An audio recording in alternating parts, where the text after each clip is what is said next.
Graça e paz a todos. Estamos de volta para fazer o nosso resumo da nossa Escola Bíblica Dominical, EBD. Hoje é dia 17 de fevereiro de 2024. Eu sou o pastor José de Assis Pacheco. Vamos fazer o nosso resumo? Muito bem. A lição 7 para o dia 18, para amanhã, da nossa Escola Bíblica Dominical vai falar sobre o ministério da igreja. Ministério da igreja, como a Bíblia nos traz e o que significa. Bom, como tem muita coisa para se falar nessa lição, muitas informações, nós vamos dissecar um pouco para a gente fazer aquela entrada na lição e saber o significado. Quando fala de ministério, fala de ministros, né, que são palavras correlatas. Mas o que significa isso? Essa ideia surgiu, como a gente vai desenvolver essa ideia de fato no seu original? Nós sabemos que a Bíblia ela foi escrita dentro de um contexto e ali, nesse contexto cultural, histórico, nós tínhamos, naquela época, a cultura grega, a cultura romana, a cultura hebraica. Nós tínhamos a língua grega, que era o koiné, né, a língua popular, se falava. O latim, que os romanos falavam, a elite romana. Nós tínhamos o koiné, que era o grego.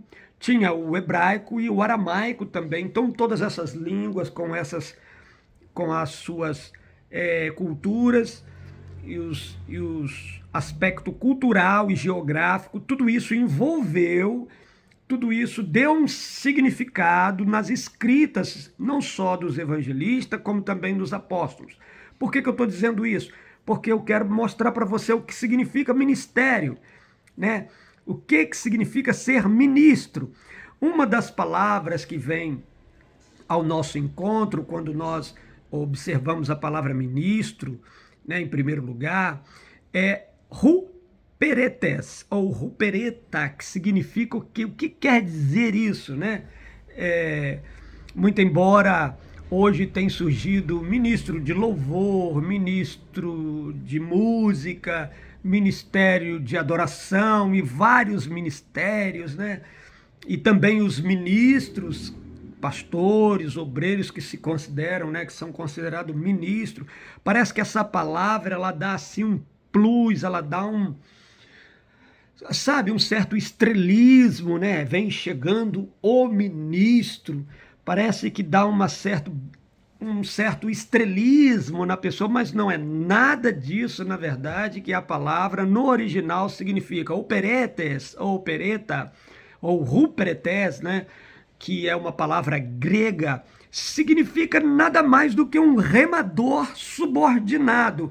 Lembra das galés romanas, daqueles navios com aquelas carrancas, né, que tinham os navios militares romanos, e tinha as suas repartições, e lá embaixo tinha os remadores, né? Existe até filmes que foram fabricados, né, foram construídos para dar essa ideia de como essas embarcações militares romanas eram.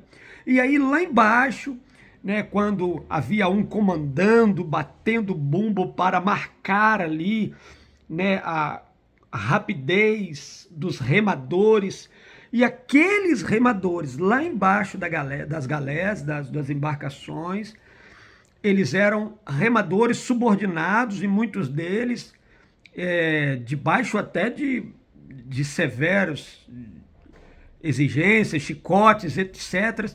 Esses remadores eram o ruperetés, eram os ministros.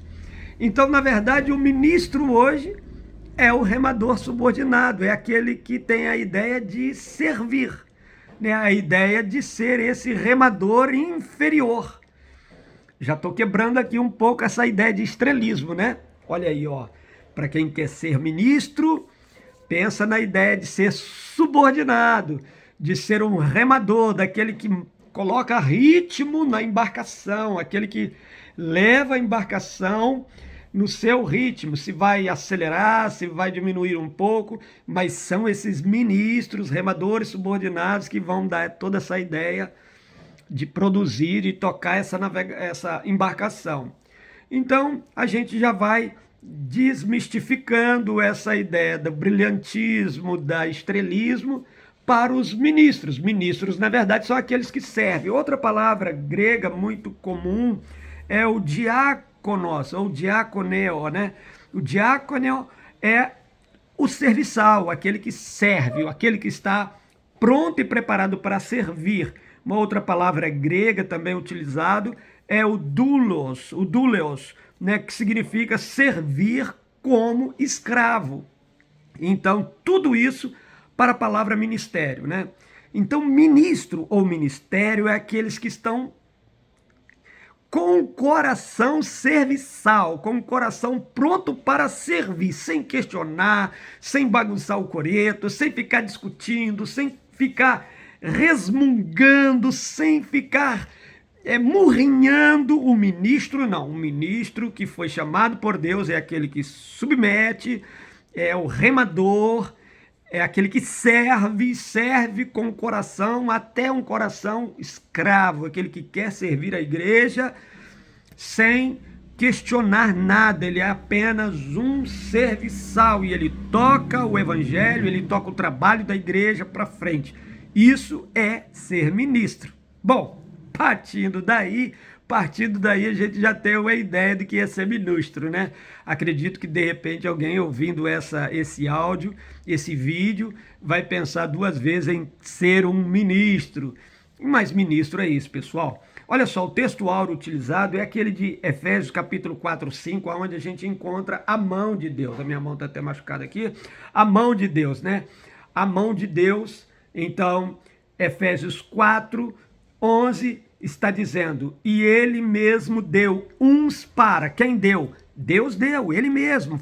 Isso é dom de Deus, é ministério. Os ministérios na igreja é dom de Deus. Ser ministro, ser serviçal, ser servo na igreja não é para qualquer um, é dom de Deus. Né? Tem pessoas que não sabem servir, não sabem ser um servo na igreja, fazer o quê? Mas é dom de Deus. Então, Efésios 4, 5, nós vemos a mão de Deus. Deus deu uns para apóstolos, outros para profetas, outros para evangelista e outros para pastores e outros para mestres. Então você tem o dedo polegar é o apóstolo. O apóstolo é aquele que tem facilidade em se comunicar com todos os outros ministérios. Veja que o dedo consegue atingir todos os outros dedos com facilidade, ó. Esse é o apóstolo. O profeta é esse dedo indicador, era aquele que prega, é aquele que aponta, é aquele que fala com a autoridade de Deus, é o profeta, é aquele enviado para profetizar. O evangelista é esse dedo aqui que vai em busca das almas, que resgata as pessoas e traz para a igreja. E o dedo da aliança, o dedo anular aqui, é o dedo pastoral, é aquele que está ali esperando essas almas que o evangelista trouxe. Isso aí é apenas uma comparação, tá, pessoal? É aqueles que foram convencidos pelo profeta e que o evangelista resgata, traz para o pastor, que vai ser pastoreado, e o mestre também está ali para trazer a palavra e o ensinamento. Bom, esses são os ministérios, né? São os dons ministeriais. A verdade prática vai dizer, os dons ministeriais foram dados com o objetivo de... Qual é o objetivo, pessoal? Não é status, tira isso da cabeça. Não é estrelismo, tira isso da cabeça. Não é pompa, tira isso da cabeça, porque isso não é de Deus. Separa o mundo, o mundano que quer status, que quer estrelismo, que querem holofotes, que querem brilhar, querem estar na crista da onda. Estão na crista da onda, mas estão sem Cristo, né? A ideia não é essa. A verdade prática diz que os dons ministeriais foram dados com o objetivo de edificar a igreja e promover maturidade dos seus membros. Então tá aí um objetivo bem claro, uma prática bem clara para esses que são separados por Deus para ser ministros. Qual a função? A função dele, o objetivo é edificar a igreja, é trazer a maturidade para os membros da igreja. Muito bem, pessoal. Essa lição, então, ela vai abordar isso, né? Antigamente, você tem essa ideia do ministério e do sacerdócio, nós já passamos por isso em algumas lições, né? O ministério e as suas diferentes funções e ofícios. Então você tem o ministério e os seus ofícios e funções. Então o ministro, ele pode ser um pastor, ele pode ser um evangelista, ele pode ser um apóstolo, ele pode ser um mestre. Isso é o ministro, né? Em várias funções e ofícios. Essa ideia é desde a antiguidade, né? Lá atrás, muito lá atrás, na remota, né, em tempos remotos, por exemplo, como o Jó ele era o sacerdócio da família, era o sacerdote, aquele que exercia o sacerdócio para a família, vamos assim dizer, era o cabeça da família, né? Ele era o sacerdote da casa, o sacerdote do lar, e é ele que fazia os sacrifícios, era ele quem celebrava os sacrifícios. Muito bem, e só tinha eles de uma forma específica. Agora, depois ainda veio a família de Arão. A família de Arão foi uma família escolhida logo nos primórdios, tempos ao lado de Moisés, para ser o sacerdote. O início sacerdotal foi dado ali, desse ministério sacerdotal, foi dado a Arão e a sua casa.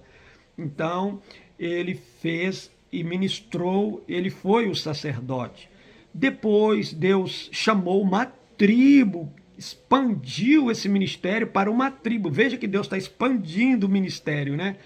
Então, uma tribo, a tribo de Levi, veio a ser a tribo responsável para armar a barraca, armar o tabernáculo, fazer todas as ofertas, os sacrifícios, as escolhas dos animais. Dali surgiram os levitas, os sacerdotes, o sumo sacerdote. Passou a vida de uma tribo, a tribo de Levi. E agora? Agora, maior ainda, expandiu muito mais, que agora esse ministério, que já não existe mais, vamos dizer assim, passou, foi bom enquanto durou, passou e veio para a igreja. A igreja agora tem esse feeling, vamos dizer assim, essa unção sacerdotal. É a igreja, a princípio, com todos os membros, eles podem exercer essa função sacerdotal, o sacerdote, né, de buscar a Deus, de interceder uns pelos outros, de orar, de dar uma palavra de conforto, uma palavra bíblica. De um modo geral, pessoal, todos os crentes podem fazer isso. De um modo geral, agora é a igreja que constitui de uma forma universal, isso na nova aliança, esse ministério sacerdotal. Ministério sacerdotal. Agora, como nós não precisamos mais trazer animais, imolar os animais, matar, queimar, qual é o sacrifício? O sacrifício, segundo a visão apostólica, são nós mesmos. Nós somos o sacrifício. Paulo vai falar em Romanos capítulo 12, 1, rogo-vos, pois, a Deus que apresenteis os vossos corpos em sacrifício vivo. Então é um sacrifício, mas é um sacrifício vivo, em santificação, para descobrir qual é a boa, perfeita, agradável vontade de Deus. Nós somos o sacerdote, nós somos o próprio sacrifício, né? Muito bem.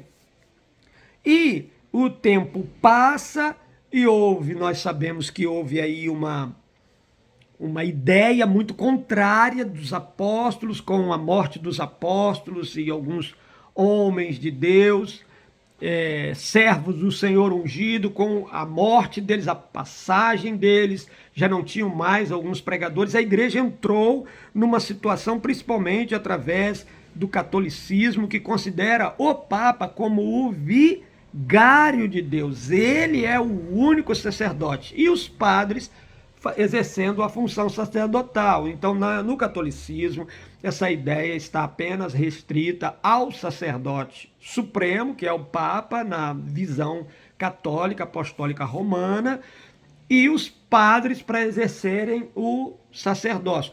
Na igreja cristã, com a reforma, Martim Lutero e os reformadores, eles resgatam isso dizendo não. Todos nós somos capazes de exercer o sacerdócio, sim, né? Todos nós somos capazes de exercer o sacerdócio. Pois bem, então nessa nova visão da igreja, nessa retomada, vamos assim dizer, todos os crentes, eles são sacerdócio.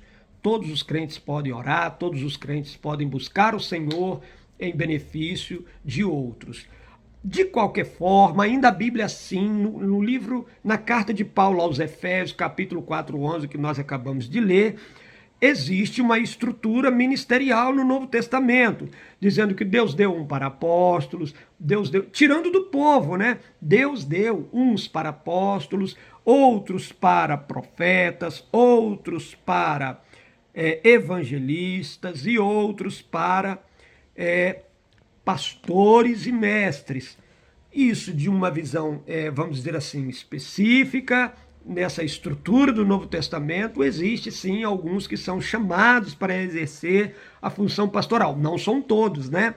Não são todos pastores, não são todos evangelistas, não somos, assim como o corpo, nós não somos todos só um membro, são vários membros com vários ofícios. Mas, no modo geral, todos são sacerdócio, é uma nação santa, é um povo adquirido, é um corpo de Deus que exerce essa função sacerdotal, e nessa estrutura também Deus chamou uns para apóstolos, outros para pastores, tem essas vocações também dentro do ministério, da estrutura da igreja. Aí você tem os diáconos, você tem os presbíteros, mas todos são ministros, e ministros são servos subordinados. Ministros são servos. E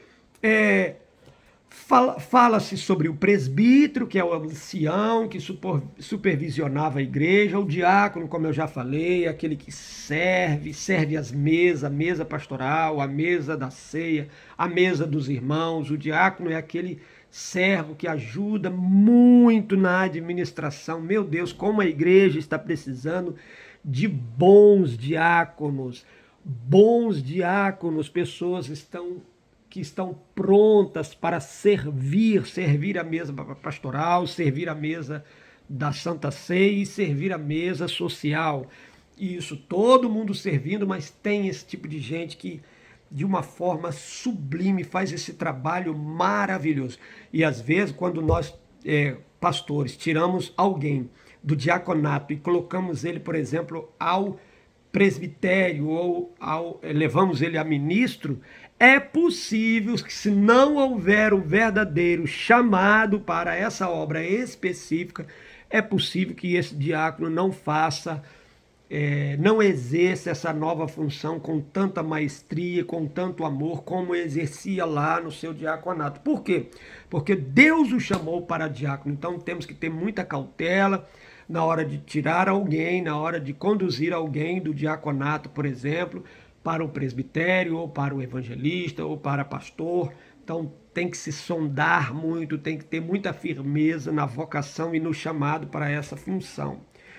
Agora, para terminar, e assim a gente concluir, existem certas qualificações, e algumas delas são moral, pessoal, qualificações de natureza moral. Se nós fôssemos falar disso daqui, o vídeo não caberia, eu já tenho que findar, né?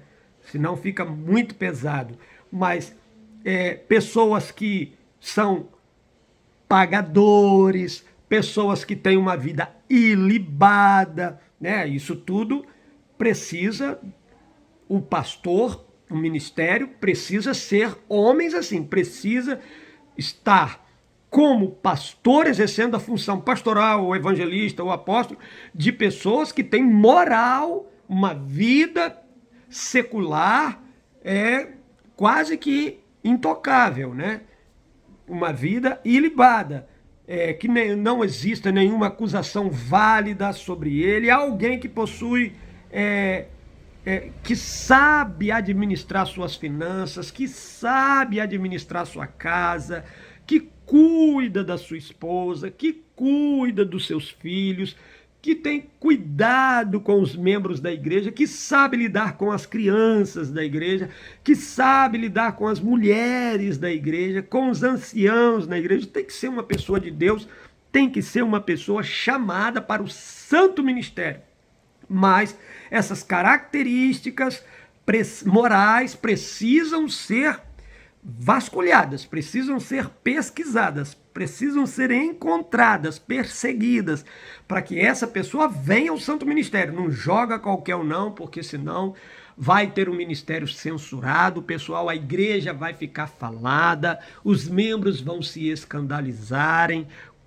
Existe muito por aí afora pessoas que não são fiéis nos seus tratos, não são fiéis nos seus negócios, são usurpadores, são pedófilos, são avarentos. Isso tudo é pecado, isso tudo é pecado que mancha o ministério pastoral. Então, para o ministério pastoral ou para qualquer outro ministério, pessoal, para o evangelista, para o apóstolo, para o mestre, para os líderes de departamento, tem que ser pessoas fiéis. Imagina você bota lá um avarento, uma pessoa que não contribui com nada, ele não é dizimista, ele não é ofertante, ele não olha para a igreja como um todo. Isso ele está só demonstrando que ele está ali de uma forma muito, muito light, ele não quer se envolver de fato. Então, para o santo ministério tem que ser essas pessoas que têm característica moral. E a característica social? Característica social é pessoas que têm essa, não é soberba, não é arrogante, não é orgulhoso com ninguém. São pessoas que têm bom convívio social, alguém que como eu disse, não é arrogante. Então, pessoal, não é colérico, pessoas que sabem agir de forma controlada, pessoas que também não é avarento, ele sabe ajudar, ele é generoso, ele sente a necessidade do outro. Isso são qualificações de natureza social. E os qualificados para o ministério. Então, de acordo com as cartas pastorais, podemos afirmar que quais são as cartas pastorais? Você tem 1ª e 2ª Timóteo, você tem Tito, você tem Filemon. Alguns acreditam que Filemon foi uma carta do apóstolo Paulo, que também tinha esse cunho pastoral. Então, ali, tanto em Timóteo, 1º e 2º Timóteo e Tito, você tem elencado as qualificações para as pessoas que possivelmente vão ser colocadas como pastores e dirigentes das igrejas, né? Então, Paulo faz toda uma listagem ali, faz a listagem das qualificações.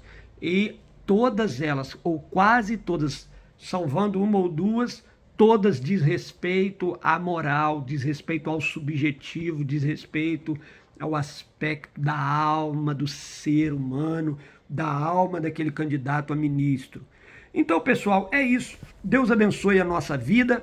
Esse é o ministério da igreja, um ministério que está aí para ser ruperetes, servo, remador subordinado, servo quase escravo, porque quem quiser usar do ministério para estrelismo terá sua queda violenta. Não é na igreja, tem que buscar em outros lugares. Deus abençoe a todos. Para o vídeo não ficar muito pesado, eu tenho que parar por aqui. Graça e paz. Juntos vamos exercer os nossos ministérios, respectivos ministérios, mas seja homem de Deus, seja aprovado. Não deixe o seu ministério ser censurado. Graça e paz. Deus te abençoe.